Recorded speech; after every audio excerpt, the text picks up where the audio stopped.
Graham. Nice to meet you. Hey, Graham. Hello. Nice to meet you. Nice to meet you. Fraser. Good Hi, I'm afternoon. Graham. Would you call this to Nice to meet you. Hey, I'm Graham. Nice to meet you.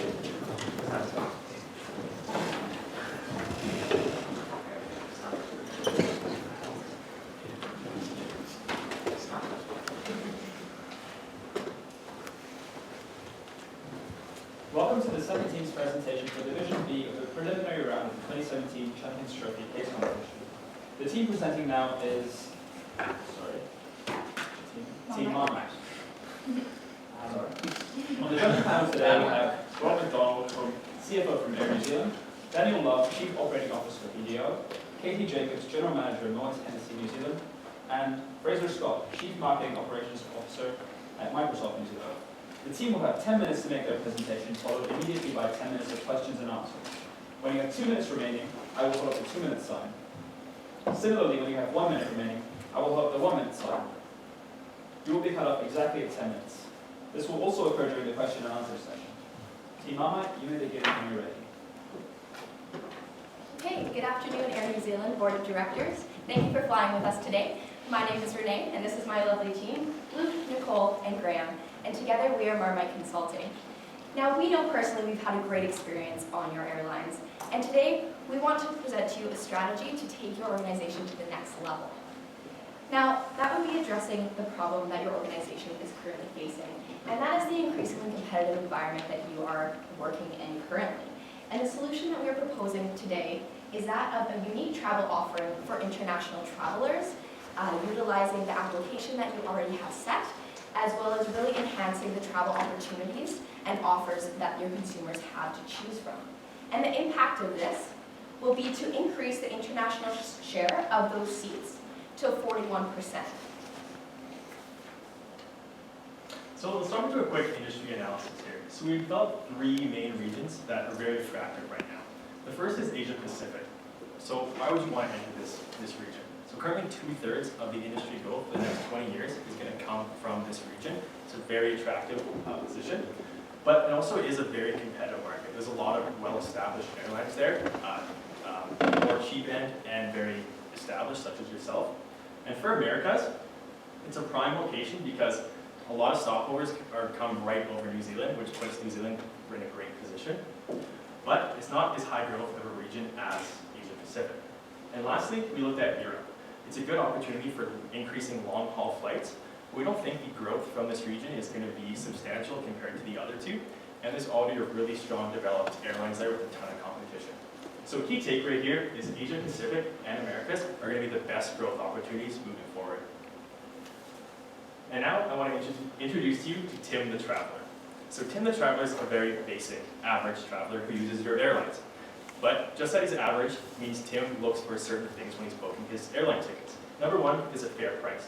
He wants options. If he wants to go a little cheaper or a little more expensive to get that better experience, he wants that. Secondly, he wants a comfortable environment. He wants to be able to put his seat back, relax a little bit on that 10-hour flight he's taking. He also wants good customer service. If he gets a little thirsty, wants a pop or a beer, that's there for him, and he also has that choice as well. And lastly, he wants direct travel. He doesn't want weird layovers that kind of waste his time when he's traveling.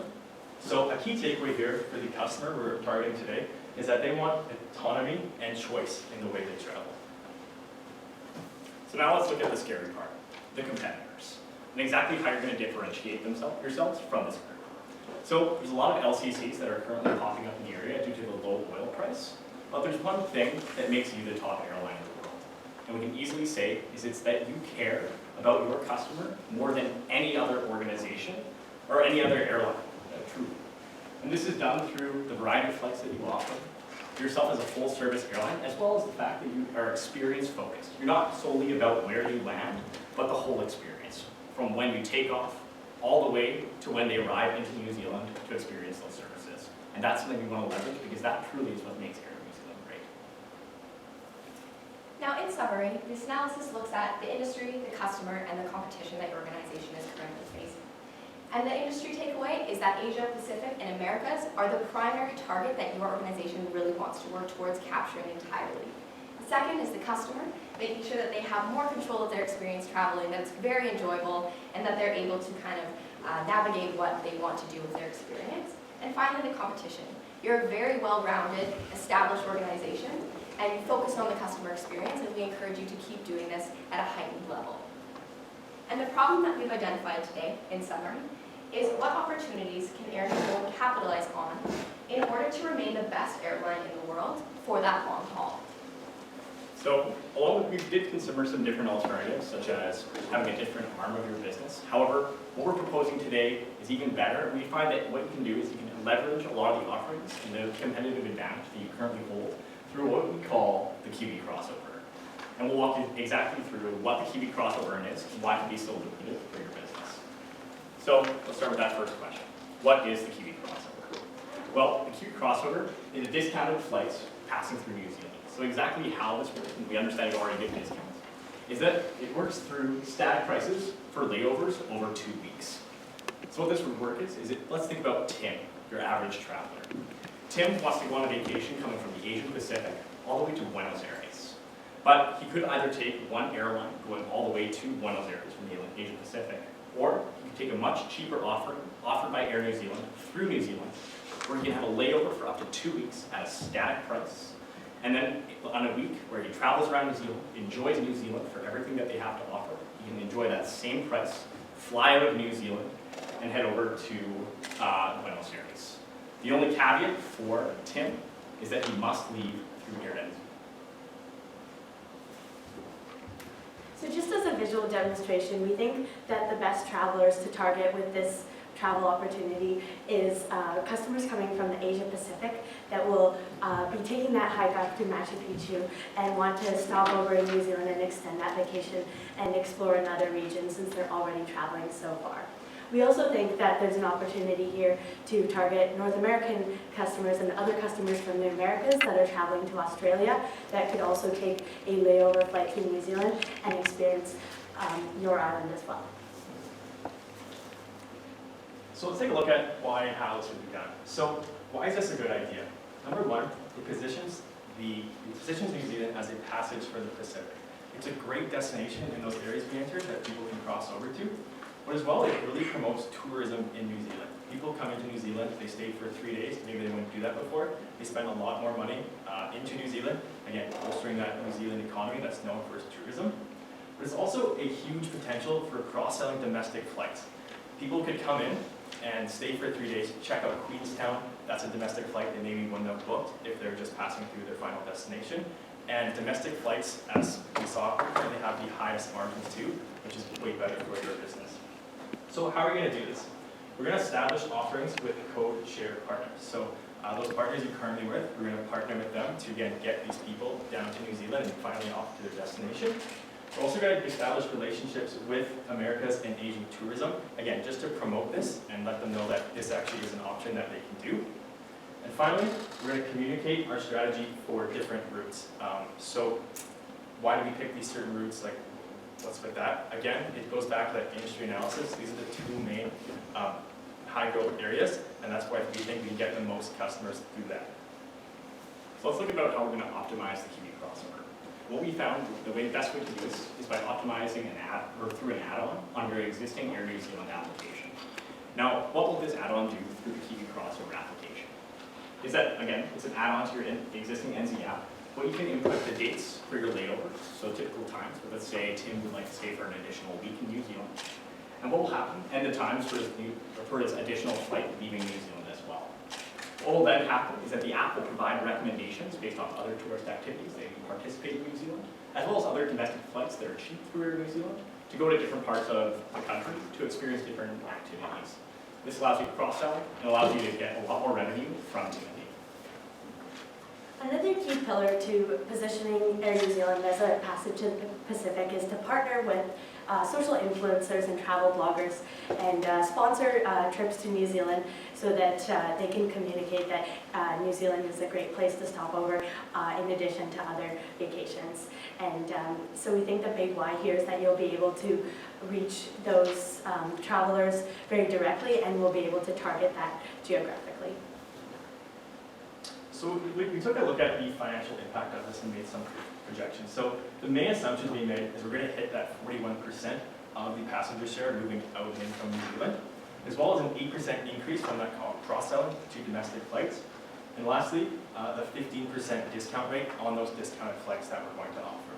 So this will boost your 2018 profits, and through that 2018 to 2020, about a 9% growth rate. And so a risk that we identified, and we did have another one that we can discuss in the Q&A, is that you aren't able to establish relationships with Tourism Brazil, for example. And so what we recommend you doing in that case is going to a more direct-to-consumer path in your promotional activities. Now, what we presented to you today is a strategy to really pose that increasing competitive environment. It's a solution that has unique offerings to your consumers to allow them that autonomy to have that full, well-rounded experience in New Zealand and with your airline. And the impact of this is that 41% in those, the seat shares using the Kiwi crossover as the final solution. We thank you so much for being here today with us, and we now open the floor to any questions you may have.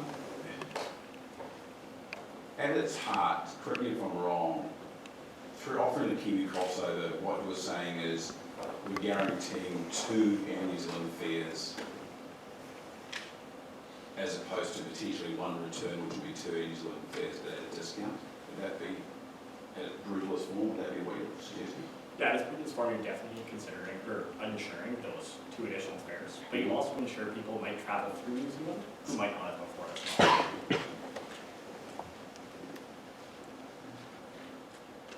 You talked about some, when did you get your data analysis around what our customers are looking for? So to the traveler, we just thought, what do we look for when we're traveling? And it's just, again, that kind of, not basic, but just stuff to expect when you're paying $1,000 for a long flight, just to really decrease that stress level because traveling is stressful. So we just thought of things that the average person would want to look for in a flight.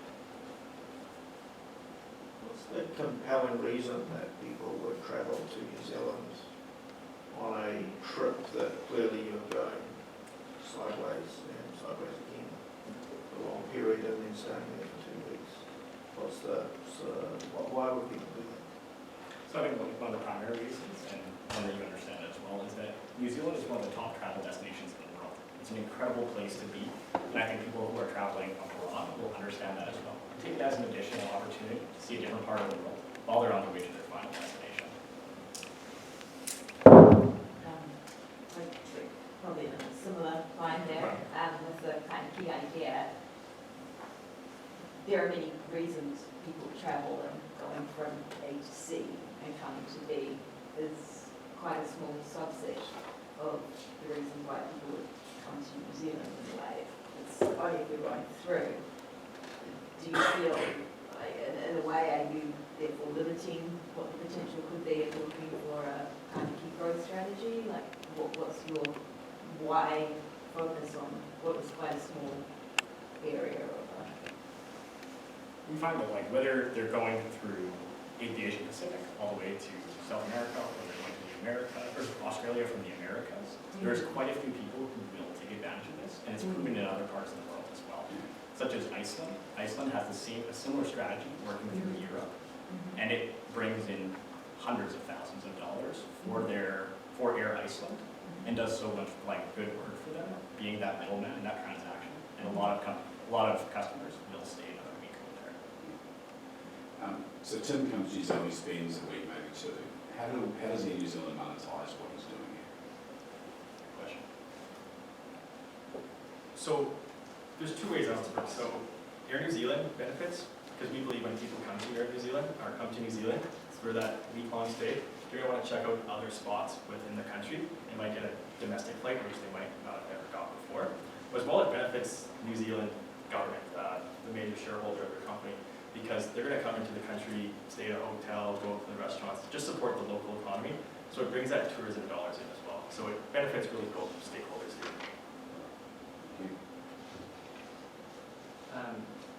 The strategy is very built around sort of marketing and consumer experience, which is great. What about other elements of our business, whether it be operations, pricing? Have you thought about how you deal with some issues that this might create? So in regards to other portions of your business, so whether it's relationships that can be worked on ahead of time, actually, if you could just jump to the time. That's very good. So just looking at the timeline, there's other considerations. We've allocated enough time to really work through a lot of these things. So the first of which is like just immediately, you can begin working with your code share partners and really just understanding where you can find a good price point in between so that you can really share the profits that we generated from both of these things, whether they're flying to Australia or like in regards to market and like bringing actual consumers in. You can do it with the New Zealand application that many people who have flown in New Zealand. You can actually, when you provide the add-on, you can provide advertisements and other sites that work well. So it really depends on what the operations area you'd like us to focus on. So we'd happy to clarify any specific area that you're looking at or concerned about. Just on the way this is structured, and not, I might have my assumption wrong, but largely, say for example, you go from China to Auckland, it's 2 weeks, into North America. Are you assuming you'll get as many people going the other way that offsets, or are we just going to have empty seats going one way? Or are they going to fly back over Auckland again to get back to their destination? Oh, I see what you're saying. So just in regards to like that return trip. Yeah. So we find that leverages exactly what you guys do best, which is the customer experience. So with such a positive customer experience and that ability to retain customers, we do find that people will take the choice to do the Kiwi crossover once again, back through regarding the price point and the incredible service that you've already provided, giving you a really great advantage over these competitors who would normally be scooping up these people to begin with. So, I mean, you mentioned code share, Michael is looking to it with them, but I just wonder whether with this, the range of destinations that Air New Zealand flies to, what you have any thoughts about that or any recommendations given the strategy? Yeah, definitely. So one positive thing we find about this strategy that it's very scalable. So you could execute it for the first 2 years, see what the demand is like for these flights. And if there's huge demand, say, going to the US from Australia and the crossover, you get another destination through there as well with some of the planes that you have on order. So again, yeah, it really depends on the kind of demand, but we think that down the road there will be increased demand and you can add other flights, in those key regions we targeted.